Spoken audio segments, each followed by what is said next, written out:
Continuamos ahora con el tema Introducción a la evaluación de la incertidumbre dentro de nuestro curso Validación y Evaluación de la Incertidumbre en métodos de ensayo y también, como hemos dicho, vamos a agregar calibración. Bueno, respecto a incertidumbre, ya más o menos hemos venido hablando desde la primera clase, cuando abordamos el concepto de variabilidad en las mediciones, ¿sí? Por lo tanto, en base a esos conceptos y agregando la parte de estadística y, bueno, otros temas que inevitablemente hemos ido tocando, incluso parámetros como veracidad y precisión, etcétera, indicadores de calidad de una medición, de alguna manera hemos ido moldeando ese concepto de incertidumbre.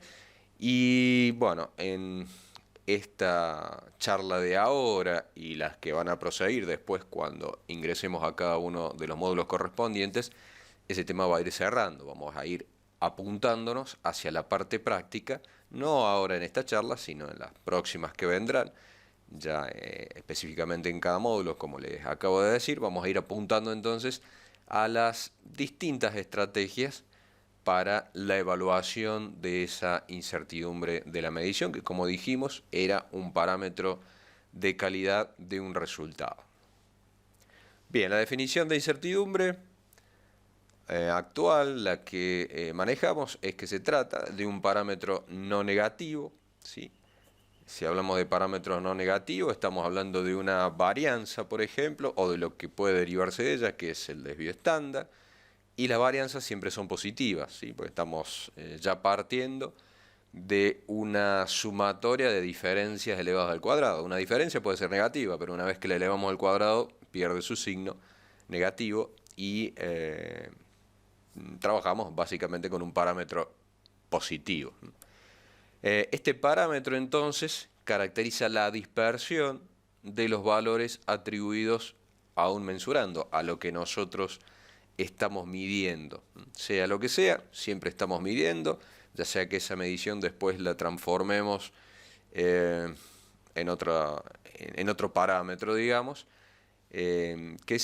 justamente ese otro parámetro va a ser justamente el mensurando, que es lo que en definitiva estamos midiendo. Ese mensurando entonces trae asociada una dispersión, ¿sí? Y esa dispersión es, como dice la definición, caracterizada por un parámetro no negativo, ¿no? Parámetro no negativo que caracteriza la dispersión de los valores atribuidos a un mensurando a partir de la información que se utiliza. Entonces, esta es la definición de la cual vamos a partir justamente para caracterizar, si es posible, esa dispersión o al menos describirla de una forma cualitativa.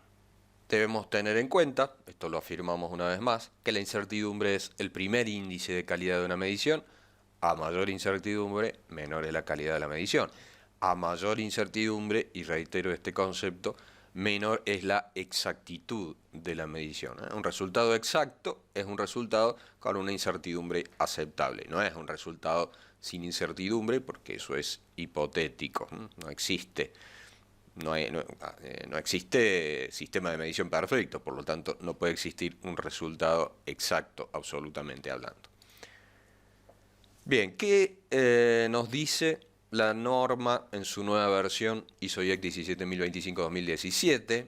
¿Sí? Abordamos qué nos solicita, qué nos requiere la norma, y en base a esos requerimientos es que vamos a desarrollar el concepto también de incertidumbre, ¿no? Como pasó con validación de métodos, a su vez validación de métodos y también incertidumbre necesita cierto tratamiento estadístico de los datos que hemos abordado de una manera básica en el primer módulo.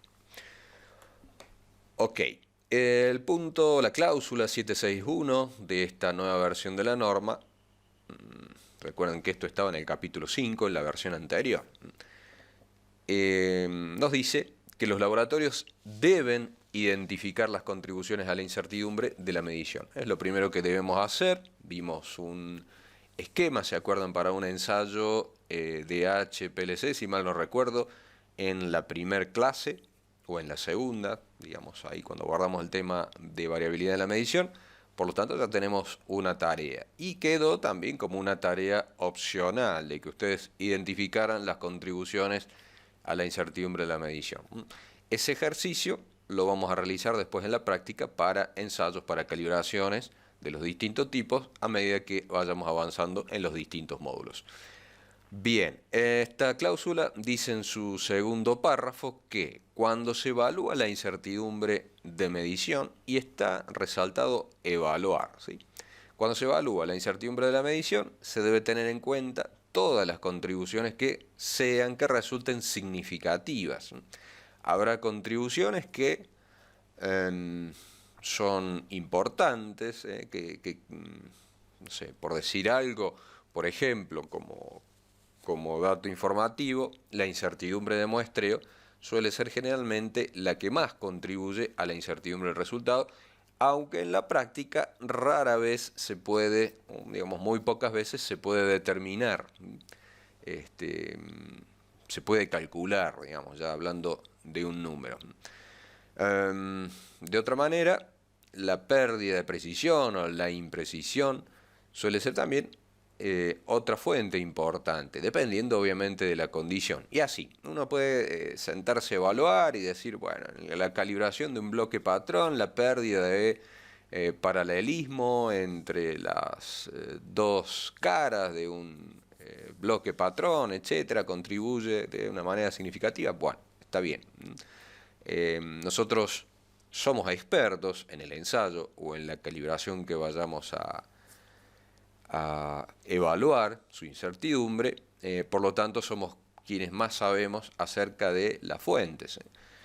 Por ejemplo, los métodos subjetivos, si bien no se puede calcular una incertidumbre, sabemos que quien más contribuye a la incertidumbre en un resultado es el operador. Mientras en otros casos, en los procesos de medida físicos, quien más contribuye es el instrumento. En un proceso de medida química, el instrumento generalmente es el que menos contribuye, y así. En un proceso de medida microbiológico, dependiendo el nivel en el que estemos trabajando, probablemente, si estamos trabajando a un nivel muy bajo, lo que más contribuye a la incertidumbre es la variabilidad estadística que se puede describir a través del modelo de Poisson, y así. Podemos dar muchos ejemplos. Entonces, debemos tener en cuenta todas las contribuciones que resultan significativas. Ustedes se pueden preguntar qué quiere decir con esto de que sean significativas. Bueno, un valor que pueda modificarme el resultado, ¿sí? Si a esa fuente de incertidumbre que previamente yo la he cuantificado, al incorporarla, no hace que el resultado se mueva en su en su segunda cifra significativa, por ejemplo, eso implica que no contribuye. Y dice en la segunda parte del párrafo, incluidas aquellas que surgen del muestreo. Lo acabamos de mencionar. Si es que el muestreo está a cargo del laboratorio, ya metiéndonos en lo que es la norma ISO 17025, y si el muestreo trae aparejado después un subsiguiente análisis o ensayo. Bueno, incluidas aquellas que surjan del muestreo, si es que es posible. Ustedes tengan en cuenta que en un sistema de medición el muestreo forma parte de ese propio sistema de medición. Si la muestra obtenida es poco representativa, no es coincidente, digámoslo de alguna forma más cotidiana, con el objeto de muestreo que yo pretendo analizar, obviamente el resultado va a estar súper sesgado. Y por más etapa analítica ajustada que tengamos, si la muestra no es representativa, si la muestra está sesgada respecto de ese objeto de muestreo, el resultado va a tener una incertidumbre grande, va a estar sesgado, va a tener o va a generar un resultado poco confiable, ¿sí? Eso debe quedar claro. Lo que pasa es que en la práctica el muestreo no siempre es fácil de abordar. Imagínense, si somos un laboratorio que brinda servicios a 100 clientes diferentes de la región y el cliente hace su muestreo vaya a saber por qué método y técnica y si está validado o no, etcétera, etcétera. Bueno, ¿cómo nosotros podemos eh, involucrarnos en ese tema? Ahora sí, somos un laboratorio que justamente también se dedica al muestreo y vienen y nos contratan para que vayamos y tomamos la muestra también. Bueno, en ese caso es un poco más simple la cuestión.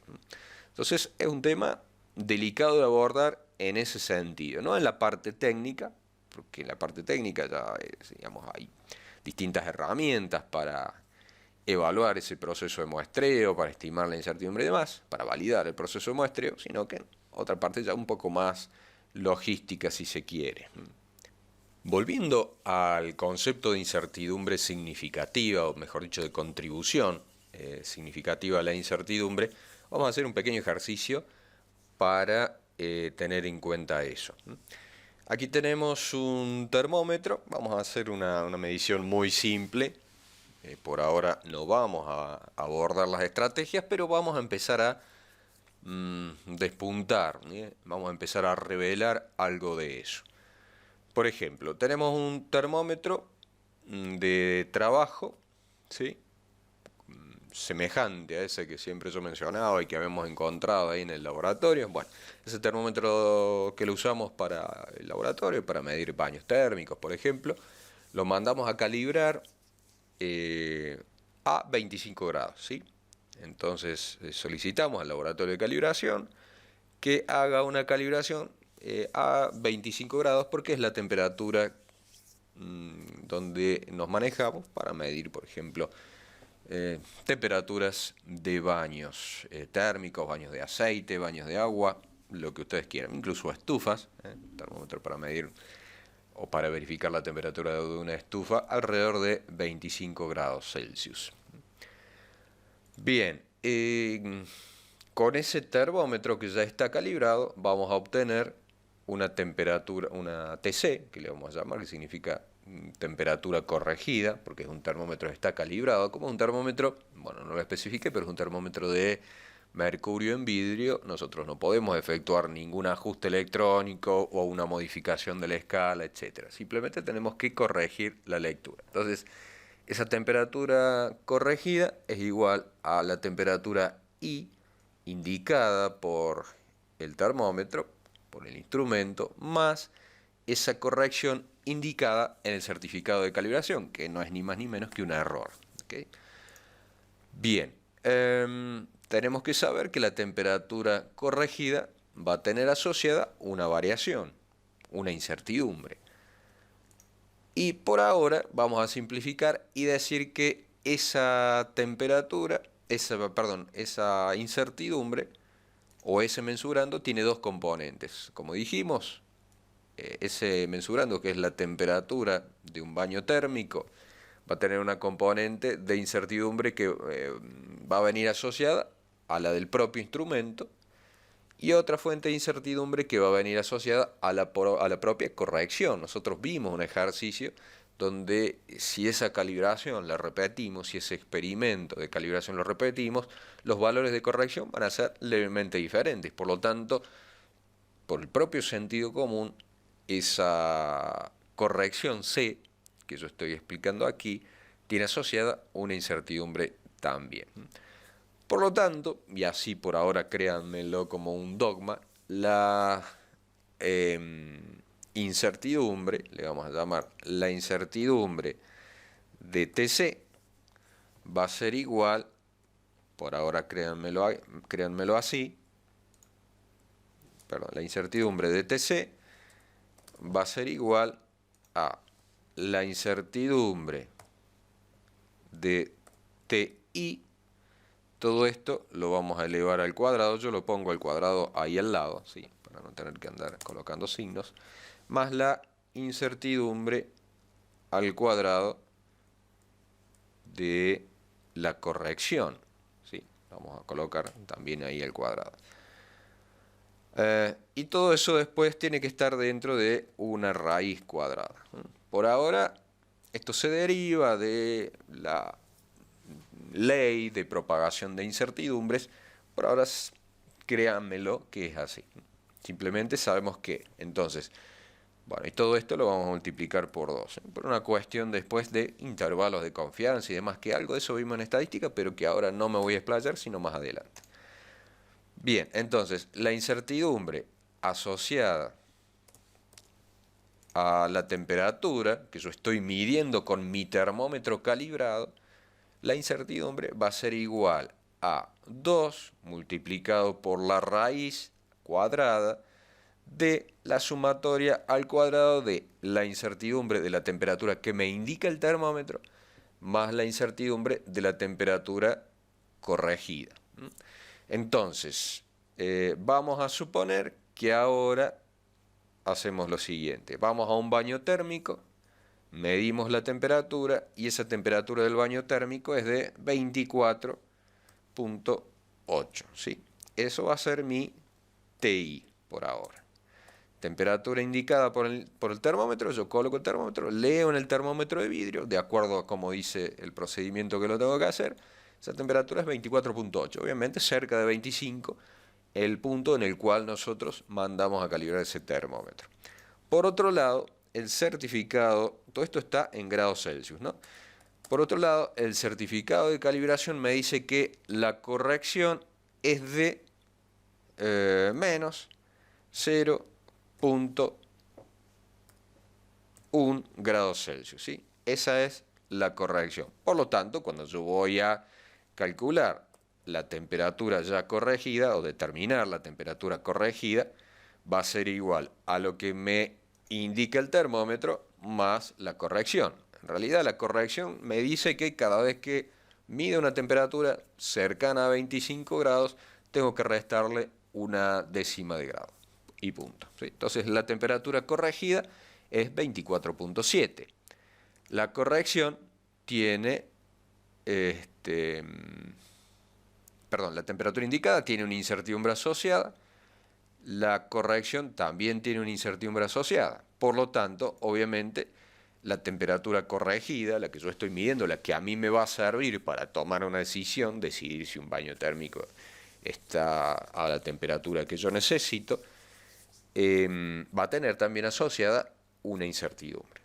Entonces, a eso lo vamos a escribir aquí debajo. Vamos a calcular, o mejor dicho, vamos a tener en cuenta la incertidumbre de la temperatura indicada va a ser igual a esto proviene de haber hecho un cálculo teniendo en cuenta el termómetro y demás cuestiones, ¿no? Ya después vamos a ver de dónde viene esto. Por ahora, créanmelo así, ¿no? Entonces, la incertidumbre de la temperatura indicada de mi termómetro es de, esto está inventado, simplemente para mostrar el ejercicio de relevancia, ¿no? Es de 0.2 grados Celsius. Y la incertidumbre de la corrección, que eso está indicado en el propio certificado de calibración, es de 0.05 grados Celsius, ¿sí? Entonces dijimos que la incertidumbre, por lo tanto ahora, la incertidumbre de lo que a mí me interesa, que es la medición de la temperatura con el termómetro calibrado, ¿sí?, es lo siguiente. Entre paréntesis, antes de pasar a eso, fíjense que si yo hubiese medido con el termómetro sin calibrar, la incertidumbre sería esta, la del termómetro, de lo que me indica el termómetro, la incertidumbre puramente del termómetro, 0.2. Pero es una incertidumbre, valga la redundancia, incierta, porque desconozco cuál es el error de ese termómetro, el error sistemático de ese termómetro. Por lo tanto, yo digo que es 0.2, pero probablemente le falte. Si ese termómetro está muy alejado de ese valor hipotético verdadero, o mejor dicho, el valor de referencia, esta incertidumbre va a ser bastante más grande.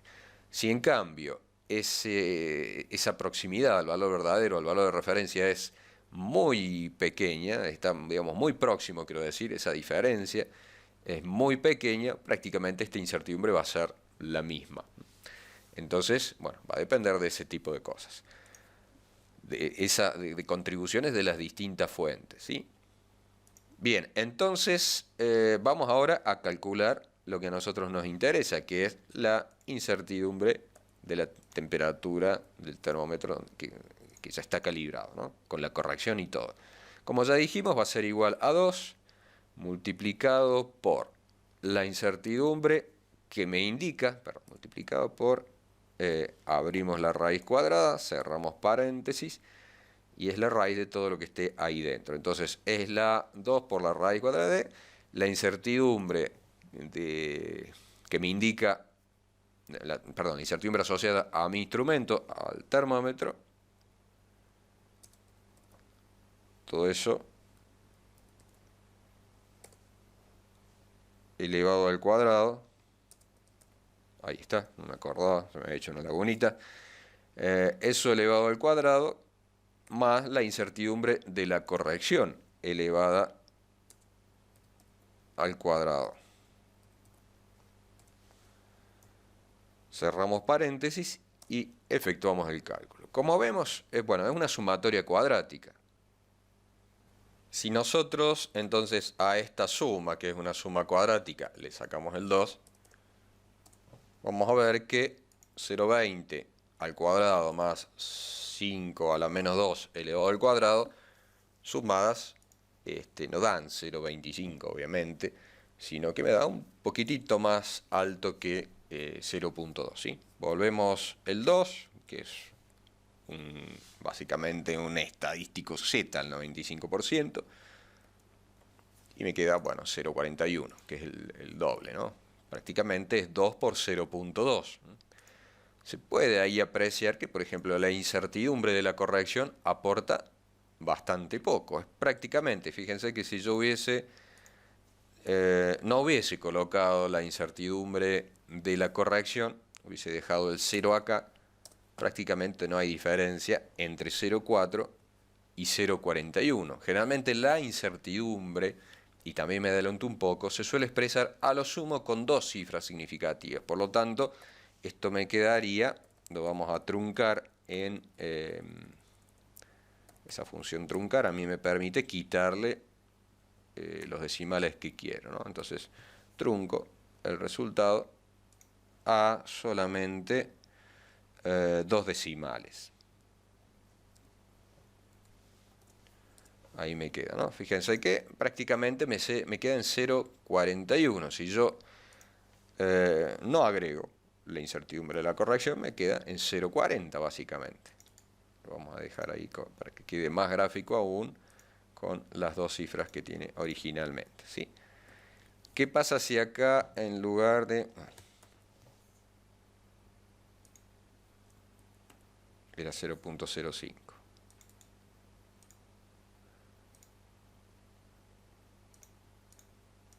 Ahí está. Entonces decíamos, si yo coloco un 0, no uso la corrección, me queda en 0,40. Prácticamente es despreciable. Bajo estas circunstancias, ¿sí?, el usar la incertidumbre de calibración puede resultar, en este caso, innecesario, porque prácticamente entre 0,40 y 0,41 casi que está fuera, o diría que está fuera de la resolución del instrumento, no nos vamos a dar cuenta. Pero si la incertidumbre de la corrección hubiese sido un orden más pequeña, por ejemplo, en ese caso sí, es importante, ¿no? De 0,4 pasamos a 1. Más que se duplicó la incertidumbre, ¿no? Se duplicó bastante más. Entonces, va a depender, acá hicimos un ejemplo simple donde hay una fuente que tenemos en cuenta. A esto habría que agregarle quizás la resolución del instrumento y alguna tal vez fuente adicional. Con solamente estos pocos datos, que son 2, yo veo que en el ejercicio original, la incertidumbre de la corrección es prácticamente irrelevante.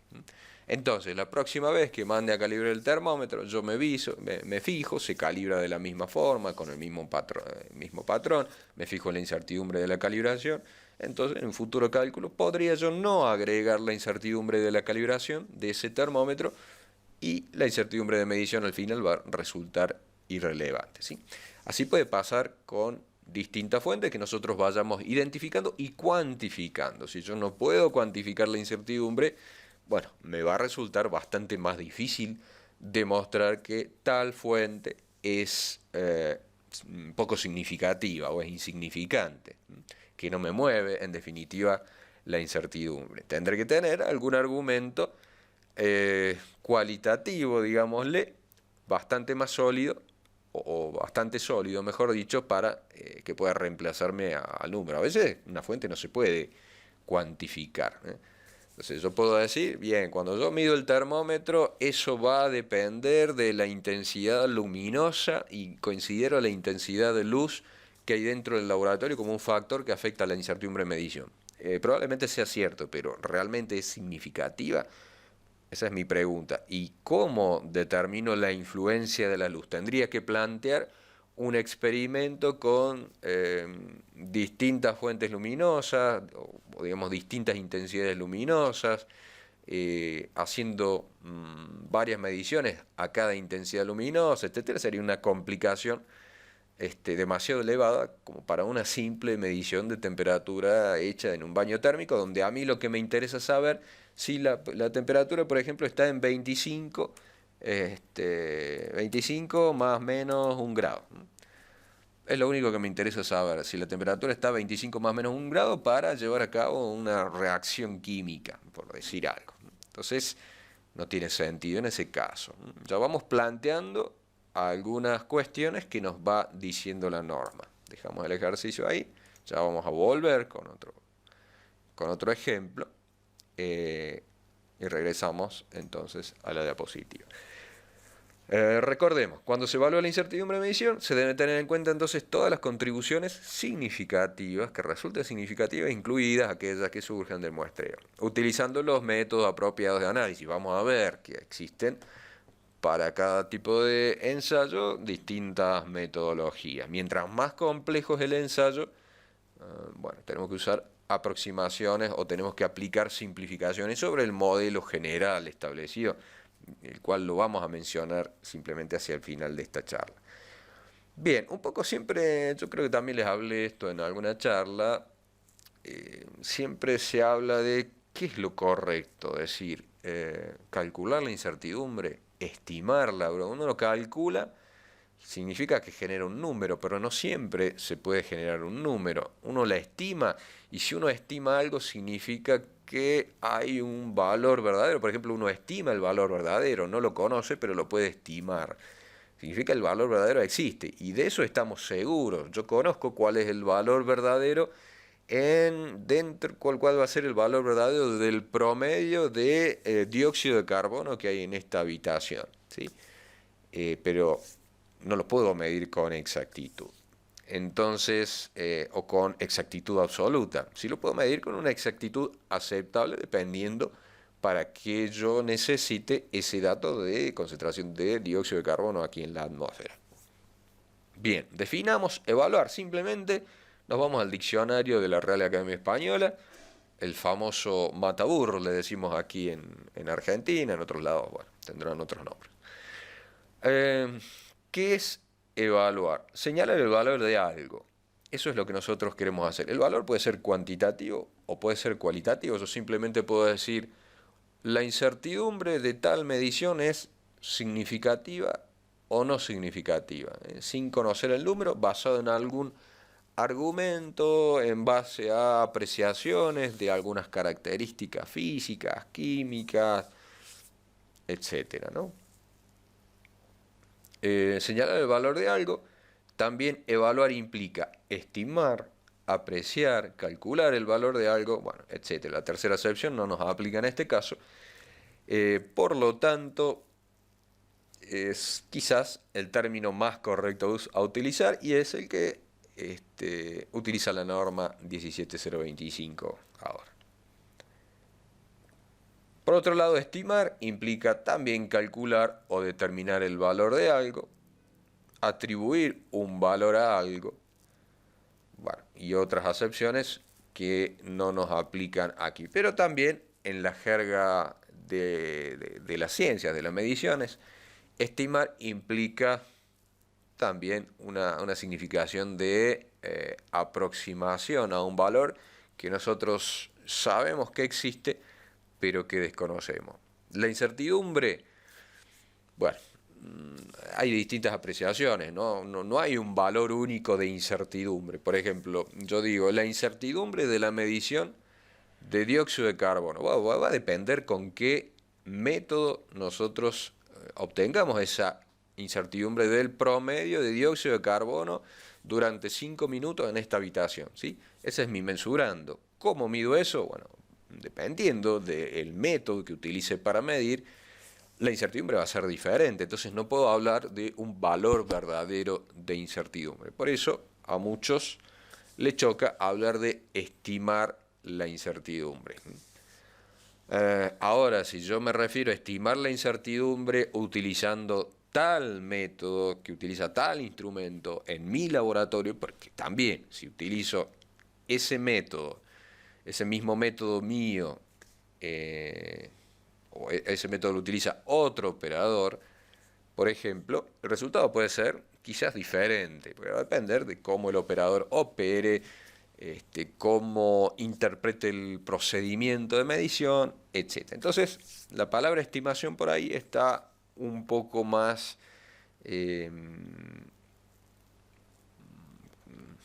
un poco menos usada, ¿sí? Debería ser un poco menos usada, teniendo en cuenta esa cuestión que les decía de que no existe el valor verdadero de incertidumbre.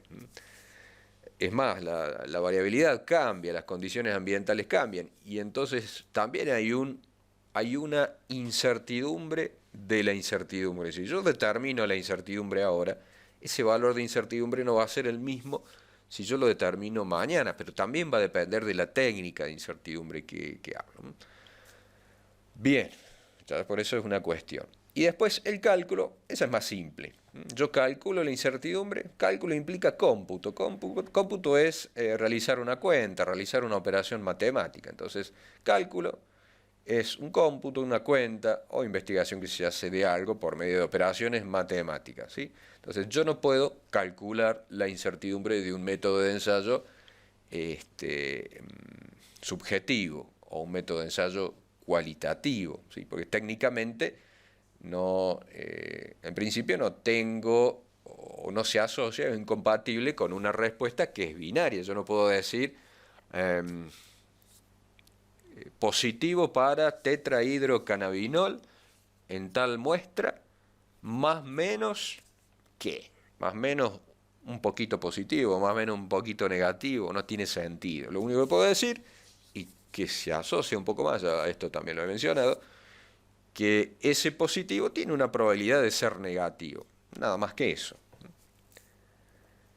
Bien, y después, bueno, también aquí agregué la definición o el significado de determinar, decidir algo, despejar la incertidumbre sobre ello, etc. Bueno, de esto también hemos mencionado algo, o ya intuitivamente lo hemos venido desarrollando, cuáles son los factores que influyen en los ensayos, en una calibración también, ¿no? Trazabilidad en las mediciones. Ustedes recién vimos este ejercicio. Imagínense, me vuelvo a la planilla. Imagínense que acá el laboratorio que calibró mi termómetro hubiese utilizado un termómetro más exacto como patrón.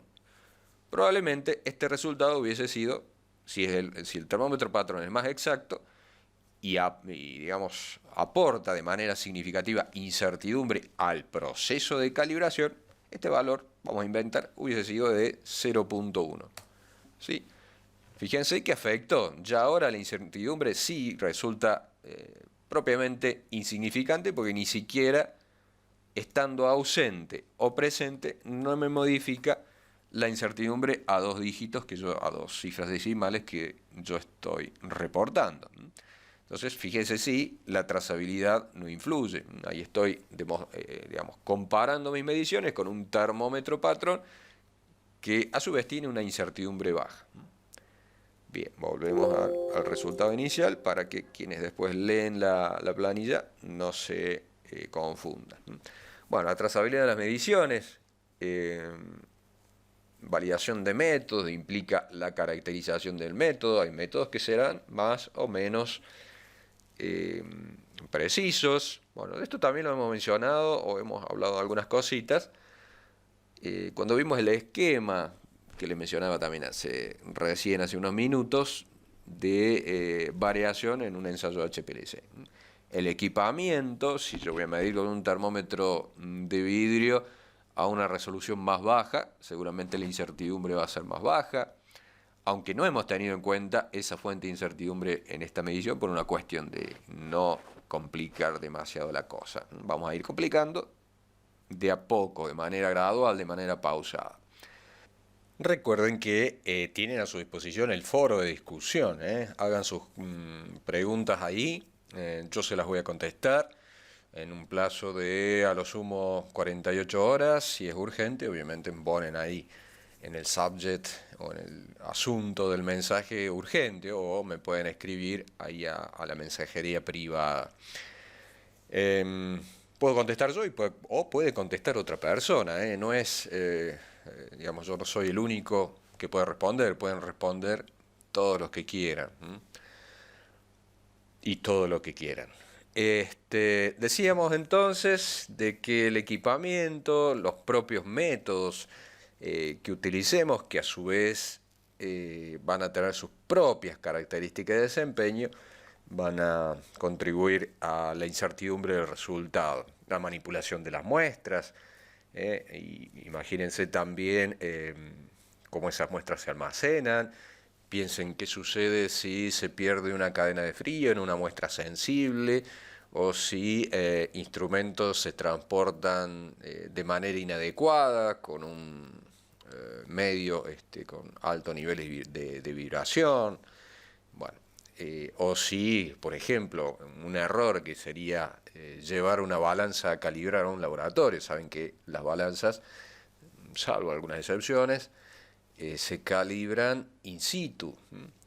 Bueno, las condiciones ambientales, el confort también influye en la medición. El muestreo ya lo hemos mencionado también, y el factor humano obviamente dependerá también del grado de protagonismo que tenga ese factor humano sobre la medición. Entonces son todas fuentes, algunas más significativas que otras, dependiendo del método, que van a afectar o que van a generar incertidumbre en la medición. Bien, en la cláusula 7.62 la norma nos dice que un laboratorio que realiza calibraciones, incluida las calibraciones de sus propios equipos, debe evaluar la incertidumbre de medición para todas las calibraciones. ¿Sí?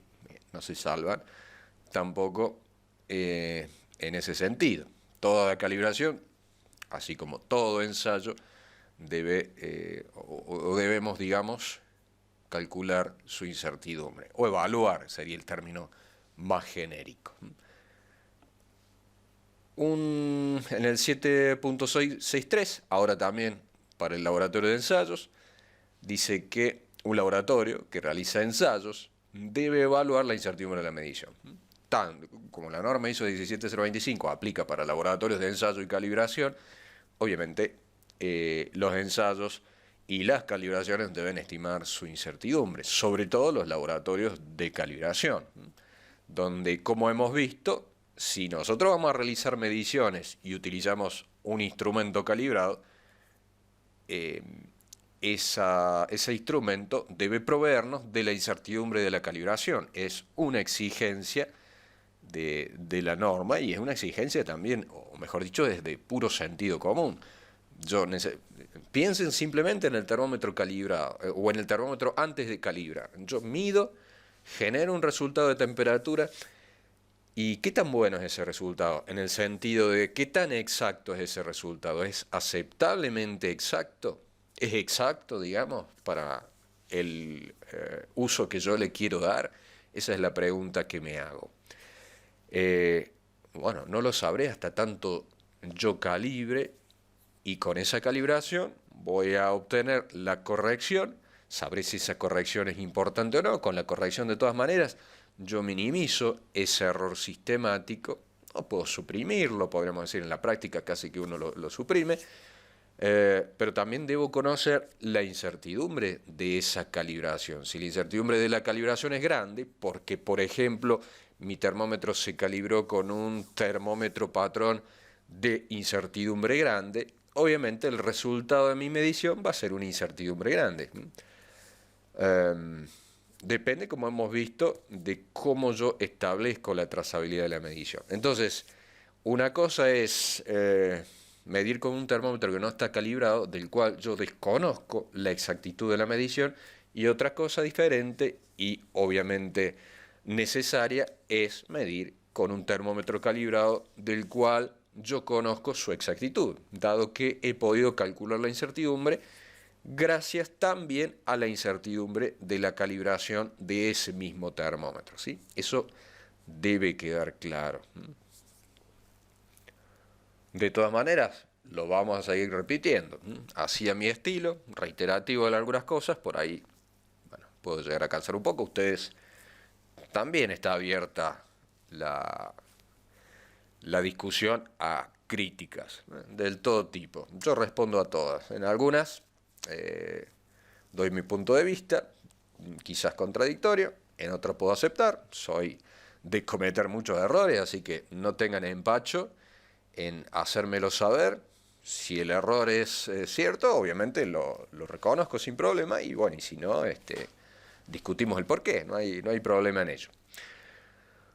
Bien, decíamos entonces que la cláusula 763 nos dice que un laboratorio que realiza ensayos debe evaluar la incertidumbre de la medición. Cuando el método de ensayo no permite una evaluación rigurosa de la incertidumbre de medición, por ejemplo un método de ensayo subjetivo, se debe realizar una estimación, por eso recién definimos estimación, basada en la comprensión de los principios teóricos o la experiencia práctica de la realización del método. Vamos a la definición de estimación, que estaba por acá, o de estimar, ¿no? Estimación es acción de estimar. Calcular o determinar el valor de algo, atribuir, en este caso sería la acepción, ¿no? Atribuir un valor a algo. Ese algo tiene un valor que nosotros desconocemos. Nosotros vamos a tratar de atribuirlo. Bien. Volvemos. Entonces, cuando el método de ensayo no permite una evaluación rigurosa de la incertidumbre de medición, se debe realizar una estimación basada en la comprensión de los principios teóricos o la experiencia práctica de la realización del método. Generalmente las calibraciones, en ese sentido, quienes hacen calibraciones, los cálculos de la incertidumbre para los distintos métodos de calibración, sobre todo son métodos de calibración estándar, ya están definidos, ya nos dice cómo debemos calcular la incertidumbre, ya está, digamos, predeterminado, tabulado, no hay mucho más que agregar en ese sentido. La cosa cambia, obviamente, si a la calibración la hemos desarrollado en el propio laboratorio. Nosotros mismos diseñamos un método de calibración diferente a un método estándar. Bueno, ahí sí tendremos que nosotros establecer o calcular la incertidumbre, ¿sí? En ese sentido, entonces, les decía, en general, los laboratorios que hacen calibraciones ya tienen bastante bien definidos cómo determinar la incertidumbre de sus calibraciones, ¿sí? Incluso ya lo podemos meter en una tabla en Excel, y esa tabla quizás le sirva a otros laboratorios que hacen calibraciones por los mismos métodos. Bien, en cambio, los ensayos, dependiendo también qué ensayo sea, si es un ensayo físico, quizás la cosa esté también bastante más predeterminada a que si es un ensayo químico donde hay múltiples etapas. Ahí la cosa ya es un poquito más diferente. Hay etapas donde yo puedo calcular, hay etapas donde simplemente yo puedo estimar o hacer alguna aproximación. Entonces, bueno, por eso es que yo separé en distintos módulos, en validación y cálculo y evaluación de la incertidumbre, métodos cuantitativos, cualitativos o químicos y físicos, bueno, etcétera, lo que ustedes ya saben. Bueno, dentro de esa cláusula hay algunas notas. La primera de todas nos dice que, y son también interesantes de traer a discusión. La nota 1 nos dice que en los casos en que un método de ensayo reconocido especifique límites para los valores principales de las fuentes de incertidumbre de medición, lo que sería una especificación, y especifica la forma de presentación de los resultados calculados, se considera que el laboratorio ha cumplido entonces con 763, es decir, que el laboratorio debe cumplir la incertidumbre, ¿no? Bien, acá está claro entonces que básicamente si el método de ensayo que nosotros estamos utilizando y que es, por ejemplo, un método estándar, nos especifica los límites para las principales fuentes y nosotros obviamente lo determinamos en el propio laboratorio, porque una cosa es que me diga tales o cuales límites, tales o cuales especificaciones, usted no puede tener una precisión mayor, una imprecisión mayor al 1%, el error sistemático no debe ser mayor a tanto y tal o cual otra cosa lo mismo. Si yo cumplo con eso, entonces en principio, y obviamente como dice ahí también, la forma de presentación de los resultados calculados, se considera entonces que el laboratorio cumple con ese requerimiento de calcular la incertidumbre para el método de ensayo, ¿no? Entonces, se considera que el laboratorio ha cumlido con el apartado 763 siguiendo el método de ensayo y las instrucciones relativas a los informes. Tal cual, ya viene con su protocolo para evaluar la incertidumbre, en definitiva. No es algo muy común. En general, uno tiene que abordar por sí mismo este proceso de evaluación de la incertidumbre, ¿no? Hay métodos que están más enlatados que otros. Dicho sea de paso, vamos a, sobre todo en los métodos de calibración y en los métodos de ensayo físicos, también lo vamos a aplicar para los otros, ¿no? Pero ya no es tan útil. Vamos a utilizar un software para cálculo de incertidumbre que ya lo pueden descargar de ahí de la carpeta de aplicaciones. Ya va a estar acá en el módulo 0 de estadística, pero también lo van a poder usar después o esa carpeta va a estar disponible en los siguientes módulos, ¿sí? El programita se llama GAM Workbench y lo pueden descargar, lo pueden googlear o lo pueden descargar de esa carpetita que yo les estoy facilitando. Viene una versión profesional que es de pago, pero también viene una versión de prueba que es educativa, que tiene alguna limitación muy simple de subsanar. Así que vamos a usar ese software cuando aplique.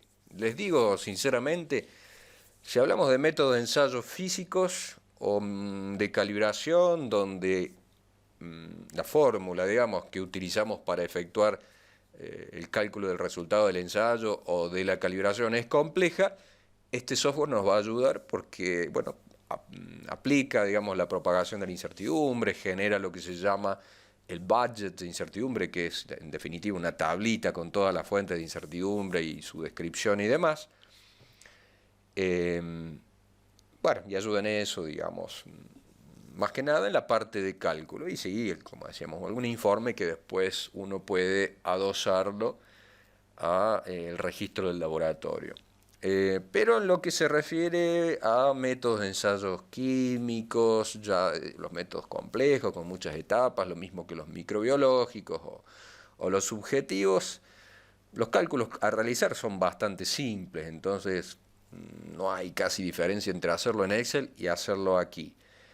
Y la parte más compleja en ese tipo de métodos de muchas etapas es más que la identificación de la fuente de incertidumbre, es la cuantificación. Y este programa nos sirve para diseñar experimentos para cuantificar la incertidumbre. Entonces, no nos va a ser muy útil en esos casos. De todas maneras, lo vamos a aplicar a algunos ejercicios. Este software viene con algunos ejemplos para métodos químicos incluso.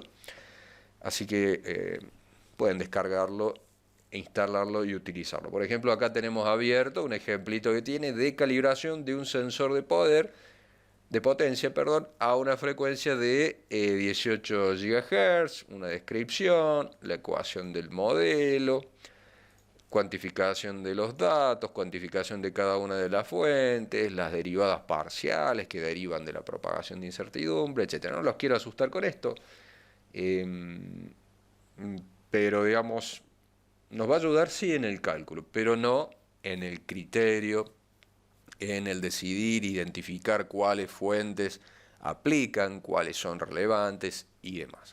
Así que ténganlo en cuenta, pero no es la panacea. Por ahí la gente dice, yo quiero hacer un curso de cálculo de incertidumbre, pero usando un software, pensando que el software nos soluciona la vida. Los software son simplemente herramientas, como podemos usar un destornillador, porque obviamente sacar un tornillo con los dedos es bastante difícil, se nos facilita con un destornillador, pero el destornillador no nos dice qué tornillo nosotros tenemos que sacar.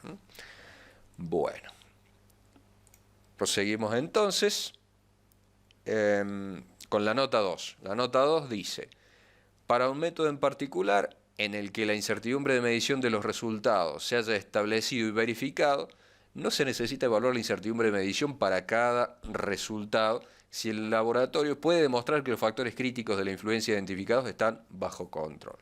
Eso debe quedar claro, sobre todo con la gente que recién aborda este tema de la incertidumbre, ¿no? El cálculo de la incertidumbre, así como a una foto, así como la validación de un método, lo hago una sola vez. Entonces digo, para tal método, yo voy a trabajar en el rango que va de 1 a 100 unidades de lo que sea, y voy a determinar la incertidumbre a 1, a 50 y a 100, y listo, calculo la incertidumbre. Cuando vaya a medir un resultado a 20, bueno, veré qué forma, digamos, si hago una interpolación, si elijo el valor más cercano, bueno, veo cómo expreso esa incertidumbre, pero esa incertidumbre que yo he calculado, que yo he determinado en un momento, me va a servir, mientras tanto, ese método siga teniendo o siga generando resultados con esa incertidumbre, en definitiva. Esa incertidumbre es aplicable mientras el método no genere cambios, así como la foto de una cédula de identidad, ¿sí?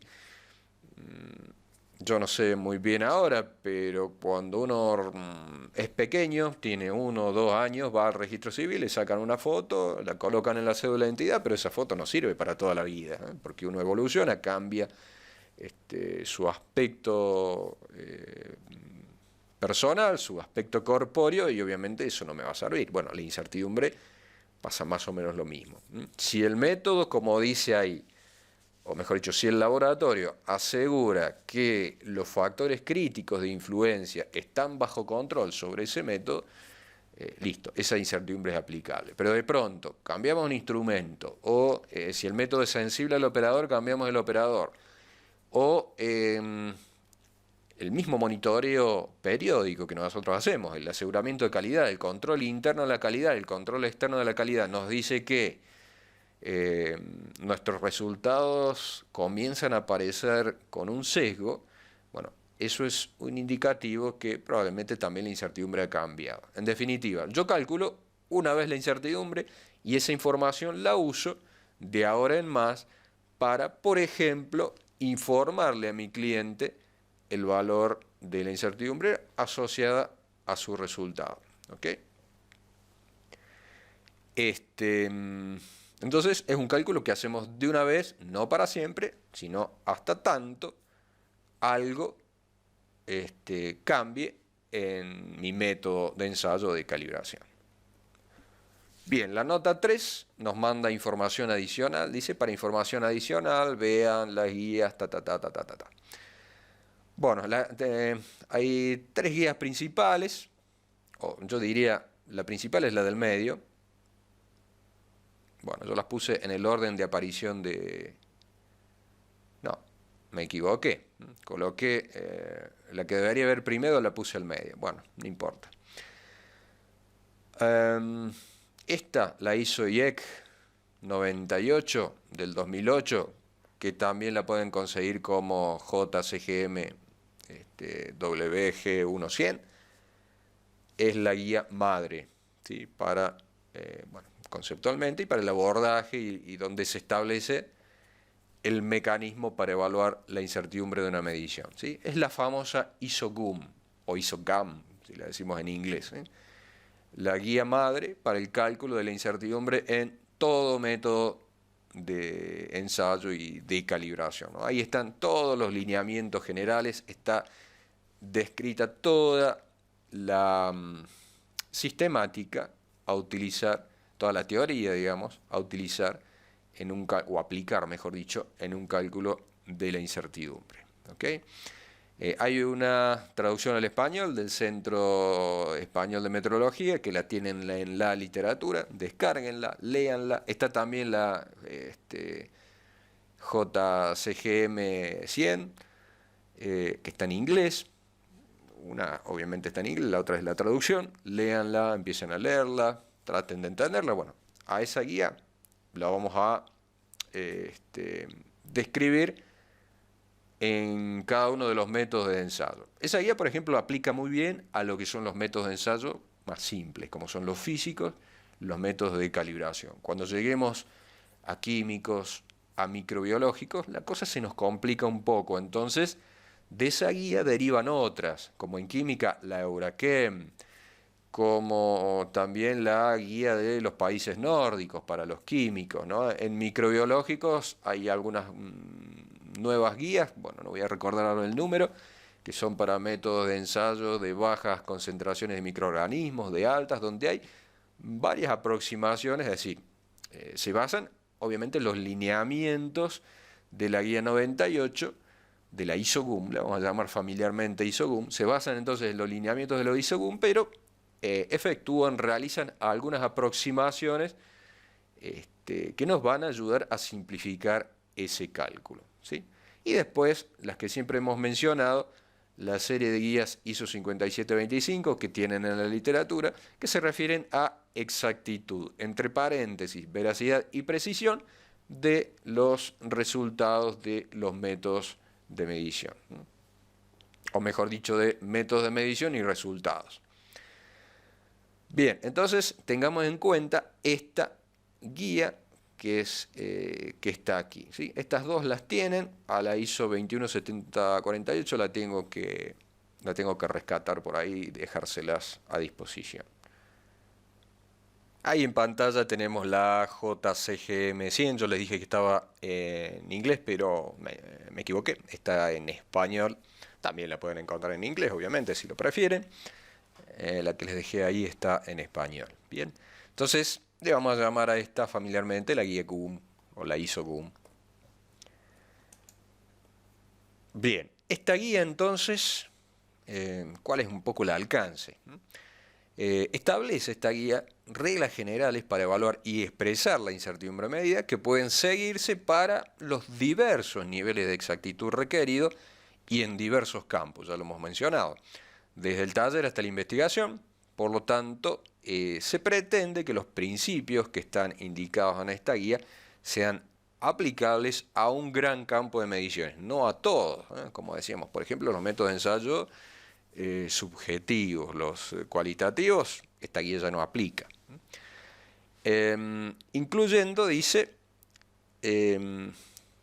aquellas necesarias para mediciones, ¿no? Necesarias para mantener el control y el aseguramiento de la calidad en la producción, hacer cumplir leyes y reglamentos, hemos dado incluso algunos ejemplos, conducir la investigación básica y la investigación aplicada en ciencias e ingeniería. Es sumamente importante el concepto de incertidumbre, ¿no? Calibrar patrones, instrumentos y realizar ensayos dentro de un sistema nacional de medida con el fin de conseguir trazabilidad a los patrones nacionales. Ustedes saben que la cadena de trazabilidad incluye, bueno, decíamos, una cadena ininterrumpida de comparaciones y cada eslabón de esa cadena tiene una incertidumbre asociada, ¿no? Una comparación, en definitiva, es una medición, es una calibración. Entonces, en cada calibración se produce una incertidumbre asociada. Entonces, ustedes piensen que cuando van a pesar con una balanza que está calibrada, ese peso va a tener una incertidumbre asociada que va a ser la combinación de todas las incertidumbres de toda la cadenita de trazabilidad hasta llegar al kilogramo patrón que está por ahora materializado en Francia. Eso también va a cambiar muy pronto. Bien, también mediciones que sirven para desarrollar, mantener y comparar patrones de referencia físicos nacionales e internacionales, incluyendo materiales de referencia. Entonces, básicamente acá está todo el campo de las áreas humanas donde se utilizan, donde se hacen mediciones.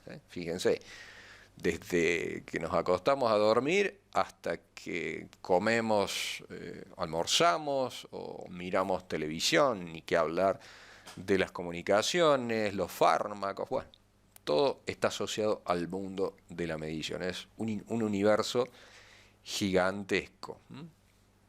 Desde la ropa que se están poniendo, todo está asociado a las mediciones de forma directa o indirecta, ¿no? Esta guía entonces nos va a proporcionar reglas generales para evaluar y expresar la incertidumbre de medida, más que instrucciones detalladas y específicas referidas a una técnica concreta. Entonces, como hay, no digo infinitas, pero infinidad técnicas de medición de todo tipo, abarcando los campos que hemos mencionado, no se puede, obviamente, realizar una guía donde haya un abarcativo de todos los tipos. Entonces, hay simplemente lineamientos generales que debemos seguir. Después, cada disciplina tendrá sus propias guías derivadas de esta guía, como les mencioné recientemente, que nos van a dar, sí, ya incluso algunos ejemplos, algunos lineamientos un poco más concretos de cómo calcular la incertidumbre. De todas maneras, también siguen siendo guías y depende también de la amplitud de esa disciplina. Si hablamos de ensayos químicos, por ejemplo, también tenemos un mundo enorme de ensayos químicos donde tampoco sería práctico para una guía, digamos, definir toda la tipología, sino que hay ejemplos de los más representativos y demás, ¿no? Entonces, como decíamos, de ahí se derivan varios enfoques que vamos a ir aplicando para cada uno de los tipos de métodos de ensayo. La sistemática en general que vamos a usar para el cálculo de la incertidumbre y que está expresada en esta guía ISOCUM, ¿sí? Y que es la que deberíamos aplicar, digamos, es esta, ¿no? Donde primero se establece el mensurando. Obviamente ese mensurando es un elemento que ya viene definido en el propio ensayo de calibración, el modelo físico que está asociado a ese mensurando. Sabemos que nosotros para medir, medimos en el mundo físico, no hay mediciones virtuales, medimos en el mundo físico y eso está basado justamente en un modelo físico. El mundo físico lo podemos expresar en base a la realidad física, digamos, que es compleja, la podemos expresar a partir de un modelo que nos permite conocer o aproximarnos, ¿sí?, de una manera conveniente a esa realidad física. De ese modelo matemático, perdón, de ese modelo físico lo podemos representar matemáticamente y gracias a ese modelo matemático podremos comenzar, y obviamente gracias a nuestra experiencia y conocimiento de ese método de ensayo, podremos identificar a las fuentes de incertidumbre y después lo que más, o digamos, estas tres primeras partes, el mensurando, el modelo físico, el modelo matemático, ya están descritos en la metodología. Si es un método estándar, ya todo está escrito ahí, no tenemos que descubrir ni crear ni generar nada nuevo. Bueno, después sí viene la identificación de la fuente de incertidumbre. Ahí sí dependerá de qué método sea, si es un método simple como una medición de temperatura o un método complejo como la determinación de subtrazas utilizando, no sé, cromatografías gaseosas acoplada con un instrumento X, bueno, etcétera. Y teniendo en cuenta un proceso preanalítico que implica un submuestreo, tratamiento 1 de la muestra, tratamiento 2, etcétera, ¿no? Saben que en esos casos hay bastante complejidad en el sentido de que hay varias etapas y cada actividad que nosotros realizamos en el marco de un ensayo de calibración genera incertidumbre, ¿sí? Es un simple proceso de filtración desde un proceso de extracción, del proceso de transporte del ítem que vamos a calibrar de un lugar a otro, un proceso de ambientación térmica, bueno, etc. Todo eso genera una fuente de incertidumbre que puede ser, como decíamos recién, significativa o no. Bueno, como les quise mencionar recién, identificar las fuentes es relativamente simple, depende obviamente de la experiencia que tengamos sobre el ensayo, y la parte más compleja es la cuantificación, ¿no? Porque probablemente ahí si nosotros encontramos que hay una fuente que es significativa, bueno, tendremos que calcularla, y para obtener información probablemente tengamos que montar por ahí un experimento complejo. Bueno, suele ser la parte, a mi criterio, más difícil, la cuantificación de las fuentes. Bueno, luego viene la reducción, que es simplemente estandarizar todas esas fuentes de incertidumbre. Ya vimos el concepto de estandarizar en estadística, así que no nos va a ser difícil comprenderlo. Después viene la combinación matemática, usando la teoría de propagación de incertidumbres. Vamos a buscar de pronto si hay incertidumbres que estén correlacionadas entre sí. Bueno, ese ya es un concepto estadístico-matemático que vamos a ver cuando aplique. En algunos casos, por ejemplo, los métodos de ensayo subjetivos, bueno, perdón, los métodos de ensayos, sobre todo químicos y microbiológicos, y algunos físicos, esa correlación la consideramos despreciable, pero en otros casos no lo es tan así. Y finalmente, la incertidumbre expandida, que implica, bueno, que es la incertidumbre final, lo que yo en principio le reportaría a mi cliente, ¿sí? O al usuario del resultado. Así, muy rápidamente, es la descripción. Bueno, acá está un poco más detallado, que básicamente lo que hemos mencionado. Pero este cuadro, este flujograma, ya lo vamos a describir en mayor profundidad cuando abordemos cada uno de los módulos que siguen. Otra cosa importante a recalcar es lo que nos dice el punto 783, requisitos específicos para los informes de ensayo, ¿sí? Entre otros requisitos para los informes, en el ítem C, la norma nos dice que debemos informar la incertidumbre cuando sea aplicable, ¿no? Presentada en la misma unidad que el mensurando o en un término relativo al mensurando, como por ejemplo un porcentaje.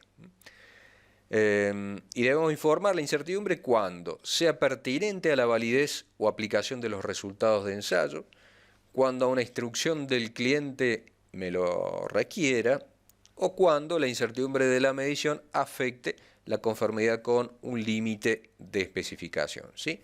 Entonces, no necesariamente estábamos obligados a reportar la incertidumbre, pero bajo estas circunstancias sí deberíamos informar la incertidumbre de la medición, ¿no? Hablando específicamente de los informes de ensayo. Para los informes de calibración, sí o sí debemos informar la incertidumbre de la medición, debemos reportarla. Ahí no tenemos la posibilidad de no hacerlo, ¿ok?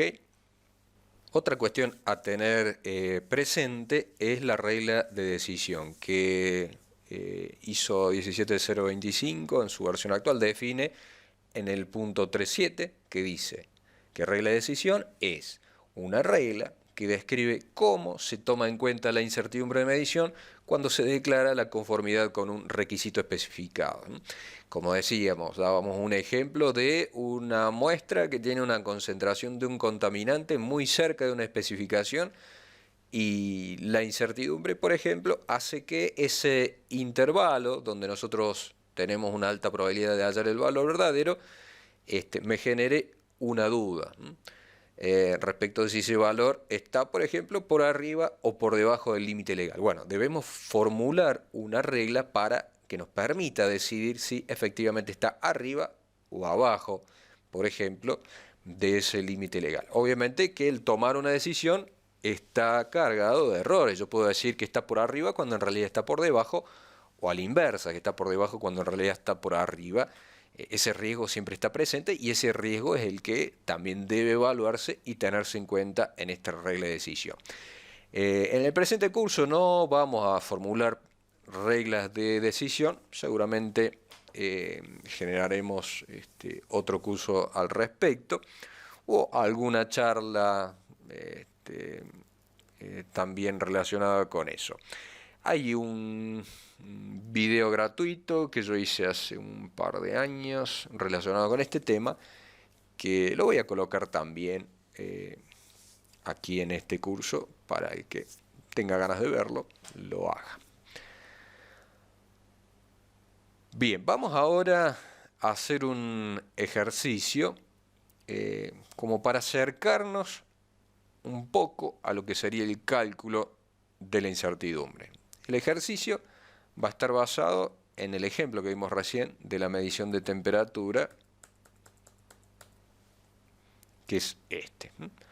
Nosotros medimos la temperatura en un baño, corregimos después ese resultado de acuerdo a la información que nos dieron en el laboratorio de calibración en su correspondiente certificado, obtuvimos después el resultado que es la temperatura corregida, con el termómetro calibrado, obviamente.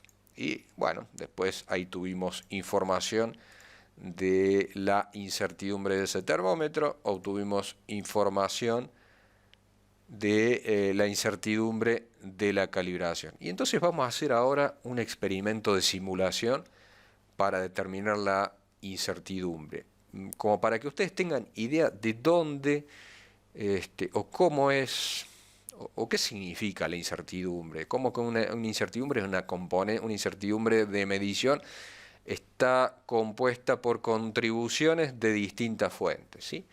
Entonces vamos a hacer lo siguiente, vamos a generar 100 resultados, vamos a imaginar que repetimos la medición de ese baño térmico que está estabilizado, está perfectamente estabilizado, y yo voy a realizar 25 mediciones con mi termómetro, ¿sí?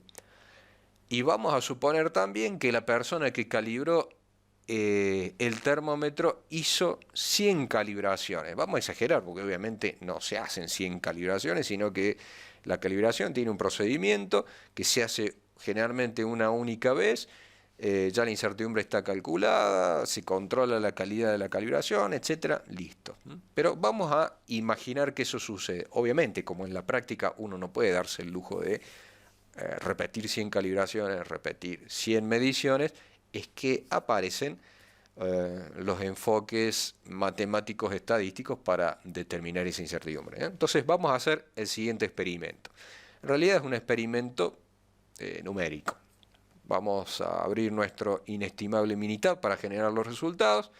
Entonces vamos a generar resultados con una media de 24.8, ¿sí? Vamos a irnos a Minitab.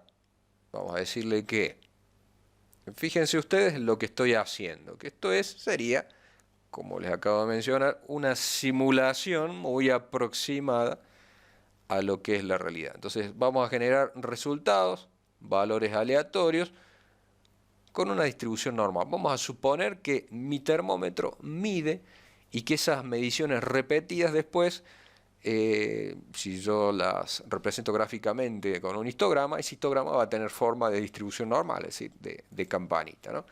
Dijimos que el valor era de 24.8. Bueno, vamos a generar 100 resultados.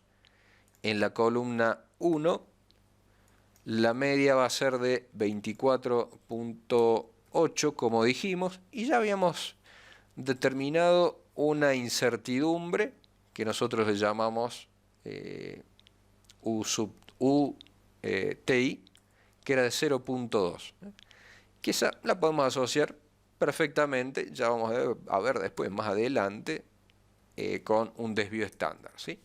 Con una variabilidad. Entonces tenemos un valor medio, nosotros estamos midiendo con un termómetro y ese termómetro está afectado de una variabilidad que en términos de desvío estándar es de 0.2 grados. Generamos los 100 resultados y ahí tenemos entonces los 100 resultados con 4 cifras decimales o más. Vamos a copiar todos estos resultados y lo vamos a llevar Bueno, podría haber copiado toda la columna. Lo vamos a llevar a Excel, ¿no? Para hacer ahí el cálculo, porque me resulta más fácil de explicar con Excel. Entonces vamos a generar los datos aquí debajo. A esto le vamos a llamar TI, que es la temperatura que me indica el termómetro. Entonces hacemos una medición del baño, otra medición, segunda medición del mismo baño, otra tercera medición y así hasta llegar a 100 mediciones. Vamos a dejarle solo una cifra decimal para que sea también más fácil de verlo. Entonces ahí tenemos las 100 mediciones de la temperatura de un baño térmico. Obviamente esto sería el experimento, ¿no? Para un desvío estándar de 0.2, 24.9, 24.5, 24.8, 24.7, etc. Esa es la temperatura sin corregir. Ahora vamos a la corrección. La corrección me dice a mí el certificado de calibración, que es de 5 centésimas de grado, y que hay la corrección es de 1/10 de grado, quiero decir, negativo, y que hay una variabilidad, también vamos a suponer como distribución normal. Acuérdense que esto también lo supusimos normal, y al error de la calibración, ustedes imagínense que se van a obtener errores con este desvío estándar, ¿no? Entonces vamos a repetir lo mismo, pero con los parámetros para lo que sería la corrección. Vamos a Minitab, abrimos de nuevo la función de datos aleatorios, también vamos a suponer distribución normal. Otras calibraciones podrían tener una distribución uniforme, o una distribución triangular, o una distribución de otro tipo. Eso vayan teniéndolo en cuenta porque es importante después cuando vayamos a enfocarnos en el cálculo de incertidumbre específico ya para cada método. Distribución normal, 100 datos, los vamos a generar en la columna 2. Ahora la media, que es la media de la corrección, es de menos 0.1 grado. Y el desvío estándar de esa corrección, que nos vendría a decir la variabilidad simplificada, ¿no?, de ese error sistemático. Cuando yo calculo el error sistemático, no solamente, dependiendo obviamente del instrumento, no solamente es la diferencia de lo que me indica el instrumento respecto del valor de referencia, sino que hay otras fuentes de incertidumbre, como son la resolución del instrumento, no sé, tal vez el error de paralaje. Habría que ver un procedimiento de calibración del instrumento, ¿no? Ahí se describen bien cuáles son las fuentes de incertidumbre que afectan a la medición de una temperatura con un termómetro de mercurio en vidrio de tales características. Bueno, yo por ahora estoy sobresimplificando la cosa para abordar el cálculo, sobre todo a la gente que recién está comenzando con esto, que parece, no sé, física cuántica, y que no llega para nada a eso. Vamos entonces a colocar ahí el 0.05, que vendría a ser la incertidumbre, la variabilidad. Yo siempre me gusta pensar qué sucedería si yo repito tal cosa. Entonces, yo hago una calibración. ¿Qué pasa si vuelvo a hacer la calibración? El error no va a ser el mismo, va a ser levemente variable. Y este desvío estándar viene a explicarme, por ahora, considerémoslo, viene a explicarme por qué varía esa medición, ¿sí? Pero tengan en cuenta que hay otra fuente. Esto es una sobresimplificación, o una simplificación, no sé si tan sobresimplificación. Desvío estándar, entonces 0.5, generamos los otros 100 resultados. Ahí lo tenemos. Vamos a copiarlos y pegarlos de nuevo en mi hojita de Excel. Ahí tenemos entonces T y C. Entonces, bueno, también lo vamos a dejar solamente, lo vamos a dejar en 2 cifras en este caso, para que se vea un poco mejor la variabilidad.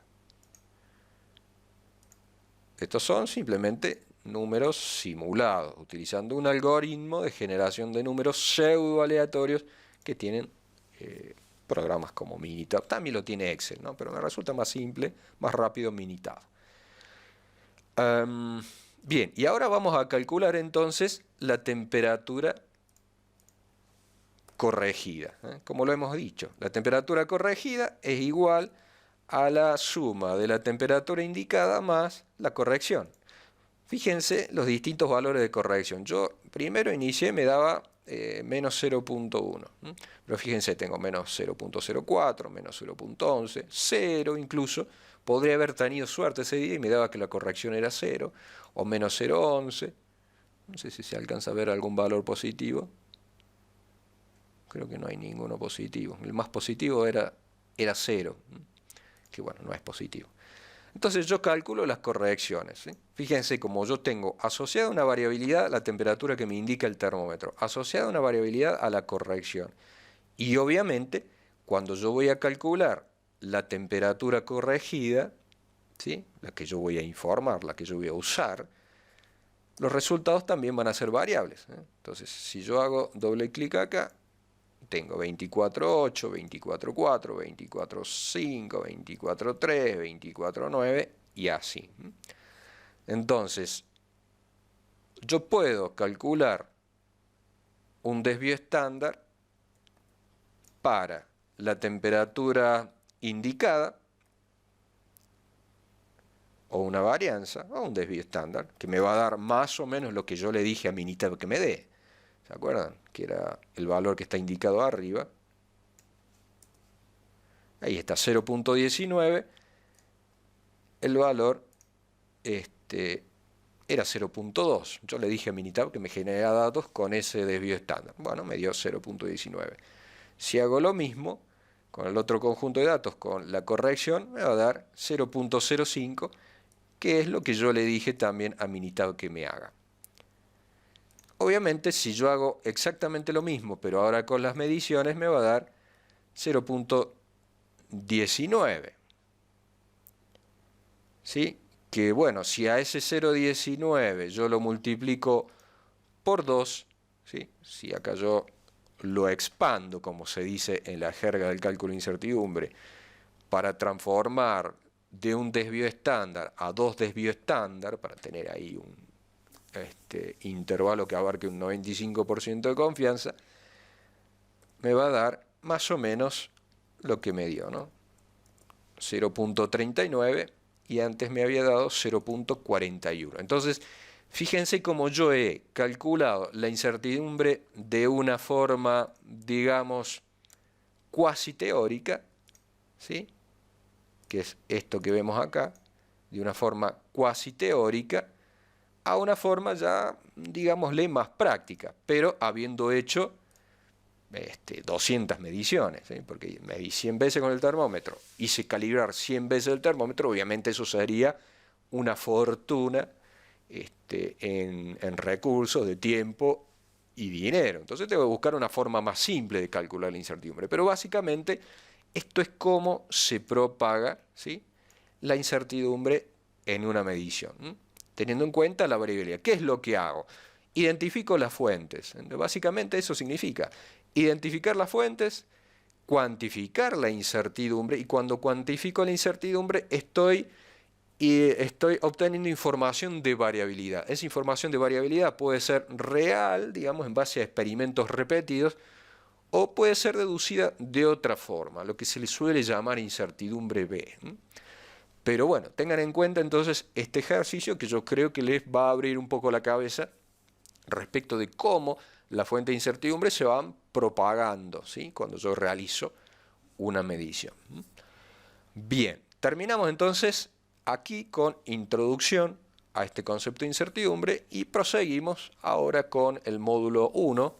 Este es el módulo 0, vamos al módulo 1, que es validación y evaluación de la incertidumbre en métodos de ensayos físicos y métodos de calibración.